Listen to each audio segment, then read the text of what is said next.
Hi అండి. Modern రాక్షసుడు. దీక్ష విరాట్ మొహంలో ఉన్న కోపాన్ని చూసి దడుచుకుంటూ ఇంకొకసారి ఇలాంటి తప్పు జరగకుండా చూసుకుంటాను సార్ అని అంటుంది. అతడు అలాగే కోపంగా చూస్తూ వాట్ ఈస్ దిస్ దీక్ష, నీ మొదటి తప్పు అని నిన్ను నేను అంత ఈజీగా వదిలేయాలా? ఇది నీ మొదటి తప్ప, అసలు అది ఎంత మాత్రం కాదు అని అతడు ఇప్పటికే చెక్ చేసిన మొదటి ఫైల్ని అతడు ఆమె ముందు పడుతూ, ఈ ఫైల్లో చూడు, 1,00,000 ఇక్కడ ప్రాఫిట్ అని నువ్వు చూపిస్తూ ఉన్నావు, కానీ కంపెనీ అకౌంట్లో ఆ అమౌంట్ అసలు ఎంత మాత్రం మన కంపెనీ అకౌంట్లోకి జమ కాలేదు. అసలు ఆ డబ్బు ఎక్కడికి వెళ్ళింది? ఆ డబ్బు ఎవరి అకౌంట్కి వెళ్ళింది? నీ లవర్ అకౌంట్కి అసలు ఆ డబ్బు ఎలా వెళ్ళింది? ఇప్పుడు నువ్వు చెబుతావా ఆ విషయాన్ని? లేదంటే నువ్వు కంపెనీని చీట్ చేసినందుకు నేను ఇక్కడికి పోలీసులకి కాల్ చేసి వాళ్ళని ఇక్కడికి రప్పించిన తరువాత వాళ్ళ ద్వారానే నేను కూడా నీ నుంచి అసలు నిజాన్ని తెలుసుకోమంటావా అని అంటాడు. అది కూడా క్యాజువల్గా, ఇంకా యాటిట్యూడ్గా. అప్పుడు దీక్ష కూడా అతడు చెప్పినట్లు చేస్తాడు అని ఆమెకు కూడా తెలిసి ఉండడంతో ఆమె భయంతో వణికిపోతూ ఉంటుంది. ఎందుకంటే అప్పటికే అతడికి కూడా ఆమె చేసిన తప్పులు మొత్తం అతడికి తెలిసిపోయి ఉన్నాయి అని. అలాగే ఆమె చేతులు ఇంకా కాళ్ళు కూడా భయంతో వణికిపోతూ ఉంటాయి. దాన్ని చూసిన విరాట్ పెదవులపైన ఒక చిన్న కన్నింగ్ నవ్వు కూడా వస్తుంది. ఇంకా నువ్వు ఇలాంటివి ఎన్ని చేశావు? నేను కూడా తెలుసుకుంటాను. అలాగే నువ్వు ఇప్పుడు ఇక్కడి నుంచి వెళ్ళి నువ్వు చెక్ చేసిన ప్రతి ఒక్క ఫైల్ని కూడా నువ్వు వితిన్ 10 minutesలో తీసుకుని నా ముందు ఉండాలి అని అంటాడు. అలాగే దాంతోపాటు నీ రిజిగ్నేషన్ లెటర్ కూడా నా ముందు ఉండాలి అని అంటాడు. అది కూడా కోపంతో. అప్పుడు ఆ కోపాన్ని చూసిన దీక్ష కూడా అక్కడి నుంచి ఆమె పరిగెత్తుకుంటూ వెళ్ళి ఆమె చెక్ చేసిన ఫైల్స్ మొత్తాన్ని ఆమె తీసుకుని వచ్చి అతడి ముందు పెట్టేస్తుంది. అలాగే అతడు ఆమెను చూస్తూ, ఇంతేనా, ఇంకా ఏమైనా ఫైల్స్ ఉన్నాయా అన్నట్లుగా ఆమెకు అతడు ఒక లుక్ ఇవ్వగానే ఆమె భయంతో వణికిపోతూ, లేదు సార్, నేను ఇక్కడికి జాయిన్ అయిన తర్వాత మీరు కేవలం ఈ ఫైల్స్ మీద మాత్రమే సైన్ చేశారు అని అంటుంది. అది కూడా కళ్ళ నిండా నీళ్లతో ఇంకా బాధతో. అప్పుడు ఆమె చెప్పిన మాటలకి విరాట్ కూడా కొంచెం సమాధాన పడతాడు. అలాగే అతడు పోలీసులకి కాల్ చేసి త్వరగా అతడు ఉన్న ఆఫీస్ క్యాబిన్ లోపలికి వాళ్ళని రమ్మంటాడు. దాంతో దీక్ష కూడా అతడిని చూస్తూ భయంతో వణికిపోతూ, దయచేసి సార్, నన్ను ఈ ఒక్కసారికి క్షమించండి. ఈ తప్పులని నేను అసలు ఎంత మాత్రం కావాలి అని నేను అసలు ఎంత మాత్రం చెయ్యలేదు. నన్ను ట్రాప్ చేసి మరి ఇదంతా నేను చేసేలా చేశారు అని ఆమె అతడి కాళ్ళ మీద పడడానికి వెళ్తుంది. కానీ దాన్ని చూసిన విరాట్ మాత్రం నేరుగా ఆమె అతడి కాళ్ళ మీద పడుతుంది అని అతడు కూడా వెనక్కి వెళ్తాడు. అప్పుడు దీక్ష కూడా అతడితో, నన్ను దయచేసి ఈ ఒక్కసారికి క్షమించండి, నన్ను ట్రాప్ చేసేశారు అని అంటుంది. అప్పుడు విరాట్ కూడా ఆమెతో, అసలు నిన్నెందుకు వాళ్ళు ట్రాప్ చేశారు అని అతడు అడుగుతూ, అలాగే నిన్ను ఎవరు ట్రాప్ చేశారు? నువ్వు అసలు విషయాన్ని పూర్తిగా నాతో చెబుతావా? లేదంటే నేను ఇక్కడికి పోలీసులని ఆల్రెడీ పిలిచాను కదా, వాళ్ళు నిన్ను అసలు నిజం నీతో చెప్పించమంటావా అని అతడు కోపంతో అరవగానే అక్కడే ఉన్న నేహ కూడా ఒక్క అడుగు వెనక్కి వేస్తుంది. అది కూడా భయంతో. అప్పుడు దాన్ని చూసిన విరాట్ ఆమె చేయి పట్టుకుని అతడి కళ్ళతోనే, నేను నీ పైన అసలు కోపాన్ని అసలు నేను ఎంత మాత్రం చూపించను అని అతడి కళ్ళతోనే ఆమెకు సరిగ్గా ఒక సైగని చేస్తాడు. ఆమె కూడా ఆ విషయాన్ని అతడు సైగ చేయగానే అర్థం చేసుకుంటుంది. అలాగే ఆమె అతడు పట్టుకున్న ఆమె చేయిని వదిలించుకుని వెళ్ళి ఆమె తన సీట్లో కూర్చొని ఆమె తన వర్క్ ఏదుందో అది చేసుకుంటూ ఉంటుంది. ఆమె అలా అతడి చేయిని వదిలించుకొని తీసుకుని వెళ్ళడంతో విరాట్కి పట్టలేని కోపం ఇంకా బాధ కూడా వచ్చేస్తాయి. అలాగే తన ముందు ఉన్న దీక్ష పైన కోపంతో ఒక్క అరుపు అతడు అరవగానే అక్కడే ఉన్న దీక్ష కూడా అతడి కోపాన్ని చూసి భయంతో వణికిపోతూ, అది నన్ను ట్రాప్ చేశారు సార్, అది కూడా వాళ్ళు కేవలం డబ్బు కోసం మాత్రమే వాళ్ళు నన్ను ట్రాప్ చేశారు. నేను షాపింగ్ మాల్కి వెళ్ళినప్పుడు అక్కడ నేను డ్రెస్ చేంజ్ చేసుకుంటూ ఉంటే వాళ్ళు నాకు తెలియకుండా ఆ వీడియోని తీసేశారు. అలాగే వాళ్ళు నన్ను డబ్బు కోసం ఎంతగానో బ్లాక్మెయిల్ కూడా వాళ్ళు చేస్తూ ఉన్నారు. నేను వాళ్ళకి డబ్బు ఇవ్వకపోతే వాళ్ళు ఆ వీడియోని వైరల్ చేస్తాము అని వాళ్ళు నన్ను అనుక్షణం ఎంతగానో బెదిరిస్తూ ఉన్నారు. నేను అప్పటికీ దానికి అసలు మాత్రం ఒప్పుకోకపోవడంతో వాళ్ళు ఆ వీడియోని కూడా నాకే పంపించి మరి నన్ను బెదిరిస్తూ ఉన్నారు. అందుకోసమే వాళ్ళు అడిగినప్పుడు నేను వాళ్ళకి డబ్బు ఇస్తూ ఉన్నాను.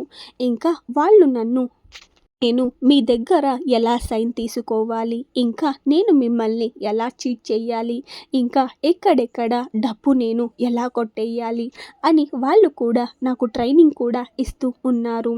నేను ఇక్కడ జాబ్కి జాయిన్ అయినప్పుడు నుంచి నేను ఇక్కడ కావాలని ఒక్క తప్పు కూడా అసలు ఎంత మాత్రం చెయ్యలేదు సార్ అని అంటుంది దీక్ష, అది కూడా కళ్ళ నిండా నీళ్ళతో. అప్పుడు దీక్ష చెప్పిన మాటలకి విరాట్ కూడా కొంచెం శాంతపడతాడు. అసలు నిన్ను ట్రాప్ చేసిన వాళ్ళు ఎవరో అయినంత త్వరగా నేను కనుక్కుంటాను. ఇంకా ఏ నంబర్ నుంచి అయితే నీకు ఆ వీడియో వచ్చిందో ఆ నంబర్ని నువ్వు నాకు సెండ్ చేయి. అలాగే ఈ విషయం ఇక్కడ బయటపడింది అని నువ్వు బయటకి వెళ్ళిన తరువాత అసలు ఎవరికి కూడా అసలు ఎంత మాత్రం తెలియకుండా నువ్వు నార్మల్గానే నువ్వు నీ వర్క్ని నువ్వు చేసుకుంటూ ఉండు. అలాగే ఇక్కడి నుంచి నువ్వు బయటకి వెళ్ళేటప్పుడు కూడా ఇలా ఎంత మాత్రం వెళ్ళొద్దు. అక్కడే ఉన్న వాష్ బేసిన్ దగ్గరికి వెళ్ళి ఫేస్ వాష్ చేసుకుని తర్వాత బయటికి వెళ్ళు అని విరాట్ అంటే దీక్ష అయోమయంగా దీక్ష కూడా విరాట్ వంక చూస్తుంది. అప్పుడు విరాట్ కూడా ఆమెతో, దీక్ష నీ టాలెంట్ ఏమిటో నాకు తెలుసు, ఇంకా నువ్వు ఆ అమౌంట్ని ఎక్కడికి సెండ్ చేశావో కూడా నాకు తెలుసు. నేను ఇప్పటికే ప్రతి ఒక్కటి కనుక్కునేశాను. అలాగే ఆ అమౌంట్ ఎవరికి చేరిందో కూడా నాకు తెలుసు. కానీ ఈ విషయాన్ని నేను నీ నుంచి తెలుసుకోవాలి అని నేను ఇప్పుడు ఇక్కడ ఇంత చేశాను అని అతడు అంటాడు. అలాగే నువ్వు అసలు ఎంత మాత్రం నువ్వు భయపడకు. నిన్ను ఆ వీడియోలు పెట్టుకుని టార్చర్ చేస్తున్న వాడిని నేను ఎలాగైనా సరే అయినంత త్వరగా పట్టుకుని ఆ వీడియో మొత్తాన్ని నేను పూర్తిగా సర్వనాశనం చేసేస్తాను అని అంటాడు. ఇంకా అతడు నువ్వు ఇలాంటివి జరిగినప్పుడు ఇంకా ఎక్కువ ధైర్యంగా ఉండాలి. ఇంకా ఈ విషయాలన్నీ నువ్వు మీ ఇంట్లో కూడా మీ అమ్మ నాన్నలతో కూడా నువ్వు ఈ విషయాలని పంచుకోవాలి. వాళ్ళు ఇంతటితో నిన్ను వదిలేస్తారు అని నువ్వు అనుకుంటూ ఉన్నావా? వాళ్ళు నీతో డబ్బు తీసుకున్న తర్వాత కూడా వాళ్ళు నిన్ను రూమ్కి కూడా రమ్మనవచ్చు. అందులో కూడా అసలు ఎంత మాత్రం ఆశ్చర్యం లేదు. వాళ్ళు ఇంత చేసిన వాళ్ళు అది చెయ్యరు అని నువ్వు వాళ్ళని ఎలా నమ్మావు? అందుకే ప్రతి ఒక్క విషయాన్ని నువ్వు మీ అమ్మా నాన్నలతో పంచుకోవాలి. లేదంటే నీ పరువు ఇంకా నీ ప్రాణం రెండూ నువ్వు కోల్పోవచ్చు అని విరాట్ అనగానే అప్పుడు దీక్ష కూడా కళ్ళ నిండా నీళ్లతో, ఇలాంటివి నేను కనీసం అసలు మాత్రం ఊహించకూడా లేకపోతూ ఉన్నాను. ఇలాంటివి జరిగితే నేను నా ప్రాణాలని తీసుకోవడానికి కూడా నేను అసలు ఒక్క క్షణం కూడా అసలు ఎంత మాత్రం వెనకాడను.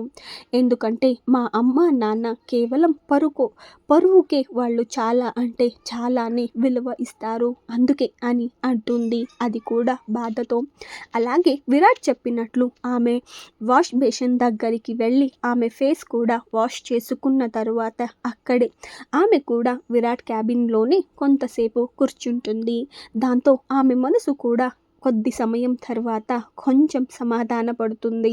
అలాగే విరాట్ని చూస్తూ, సార్ నేను ఇప్పుడు నా క్యాబిన్కి వెళ్ళి నేను అక్కడ వర్క్ చేసుకుంటాను అని అంటుంది. అప్పుడు విరాట్ కూడా ఎస్ గో అని అనడంతో ఆమె కూడా అక్కడి నుంచి బయటకి రాగానే ఎందుకో ఆమె మనసుకి ఏదో తెలియని భయం ఇంకా ఏదో తెలియని కంగారు. సార్ ఇప్పటికైతే నన్ను వదిలేశారు, కానీ ఇక ముందు ముందు అసలు ఏం జరగబోతుందో అని అనుకుంటూ ఉంటుంది. ఎందుకంటే విరాట్ ఆమెను ఇలాగే ఇంత ఈజీగా వదిలేస్తాడా, లేక ఆమెను పోలీసులకి అప్పగిస్తాడా, లేదా ఆమె చేసిన తప్పులకి ఆ ఉద్యోగంలో నుంచి ఒకవేళ అతడు ఏమైనా తీసేస్తే అప్పుడు ఆమె కుటుంబం పరిస్థితి ఏమవుతుంది? ఇంకా తన చెల్లెలు ఇప్పటికే ఇంకా చదువుకుంటూ ఉంటుంది. ఇంకా ఆమె తమ్ముడు కూడా ఇంకా ఒక సంవత్సరం చదవాలి. అప్పటి వరకు ఆమె ఎలాగైనా సరే ఈ కుటుంబం మొత్తం బాధ్యతని ఆమె మీదే వేసుకుని ఉంటుంది. వాళ్ళ నాన్నకి కూడా ఈ మధ్య ఆరోగ్యం అసలు ఏమాత్రం బాగా ఉండడం లేదు. ఇప్పుడేమైనా ఆమె ఉన్న సిచ్యువేషన్కి ఈ జాబ్ ఏమైనా పోతే మా ఇంటి పరిస్థితి ఏమవుతుంది? మా కుటుంబం మొత్తం కూడా నడి రోడ్డు మీదకి వచ్చేస్తుంది అని ఆమె కూడా ఎంతో ఆలోచనలతో మునిగిపోయి బాధతో ఆమె కూడా కుమిలిపోతూ ఉంటుంది. అలాగే ఆ వీడియో ఏమైనా ఒకవేళ బయటకి వస్తే ఆ వీడియో మా అమ్మ నాన్నలు చూస్తే వాళ్ళు గుండె పగిలి చచ్చిపోతారు. అసలు నేనేం చెయ్యాలి? ఎలా నేను వీటన్నిటి నుంచి తప్పించుకోవాలి? వీటన్నిటిని నేను ఎలా ఎదిరించాలి అని ఆలోచిస్తూ ఉన్న దీక్ష కళ్ళల్లో కూడా కన్నీళ్లు కారిపోతూ ఉంటాయి బాధతో. ఇంకా ఎలాగైనా సరే నేను సార్ని బ్రతిమిలాడుకోవాలి, నేను ఇక్కడే ఎలాగైనా సరే నా జాబ్ని నేను కంటిన్యూ కూడా చెయ్యాలి అని ఆమె అనుకుంటూ ఆమె కూడా ఎందుకో మనసు బాగలేకపోవడంతో వర్క్లో ఆమె కూడా బిజీ అయిపోతుంది. ఇంకా విరాట్ ఆఫీస్లో వర్క్ చేసిన సూరజ్ దీక్ష నుంచి అందినంత డబ్బుని, అతడు అందినంత ఇన్ఫర్మేషన్ని ఆమె నుంచి ఆమెను బ్లాక్మెయిల్ చేసి తీసుకుని విరాట్కి ఆపోజిట్గా ఉన్న వాళ్ళకి అతడు ఆ ఇన్ఫర్మేషన్ని ఇస్తూ కూడా అతడు దాని నుంచి అందినంత డబ్బుని కూడా క్యాష్ చేసుకుంటూ ఉంటాడు. అతడికి ఏ ఇన్ఫర్మేషన్ ఇచ్చినా దీక్ష కూడా ఆమె కాపాడుకుంటూ ఉంటుంది. ఎందుకంటే ఆ వీడియో అసలు ఎంత మాత్రం బయటకి రాకుండా విరాట్కి కూడా సూరజ్ విషయం అతడికి కూడా తెలియడంతో అతడు కూడా ఎంతో కోపంతో రగిలిపోతూ ఉంటాడు. సూరజ్, నీకు ఏదైనా నా పైన కోపం ఉంటే అది నువ్వు ఇంకా నేను మాత్రమే తేల్చుకోవాల్సింది, కానీ నువ్వు నా మీద పగతో మధ్యలో దీక్షని లాగావు అని అతడు కూడా సూరజ్ మీద కోపంతో రగిలిపోతూ ఆమె ఆఫీస్కి జాయిన్ అయిన మొదటి రోజు దీక్ష వాళ్ళ నాన్నగారు ఆఫీస్కి వచ్చి విరాట్తో, మా అమ్మాయికి అసలు ఈ లోకం ఎలా ఉంటుందో అసలు ఏమాత్రం తెలియదు, అందుకే ఆమె ఆఫీస్లో ఉన్నంత వరకు ఆమెను నువ్వే జాగ్రత్తగా చూసుకోవాలి అని ఆయన విరాట్తో చెప్పిన విషయం విరాట్కి కూడా అప్పుడు గుర్తుకు వచ్చి అతడి మొహం మొత్తం పూర్తిగా కోపంతో ఎర్రగా మారిపోతుంది. దీక్షని ఇంత టార్చర్ చేస్తూ ఉన్నది అసలు ఎవరు? అసలు ఆ సూరజ్ ఎవరు? ఇంకా ఆ సూరజ్ ఇక ముందు విరాట్కి ఎలాంటి ప్రాబ్లమ్స్ని క్రియేట్ చేయబోతూ ఉన్నాడు? విరాట్ నేహాని అతడి సొంతం చేసుకుంటాడా? విరాట్లో ఉన్న అసలు ఉద్దేశం నేహాకి తెలుస్తుందా? వీటన్నిటిని తెలుసుకోవాలంటే డైలీ ఎపిసోడ్స్ని ఫాలో అయిపోండి. వీడియో నచ్చినట్లయితే ఒక like, share, subscribe, support. Thank you. Next వీడియోలో మళ్ళీ కలుసుకుందాం.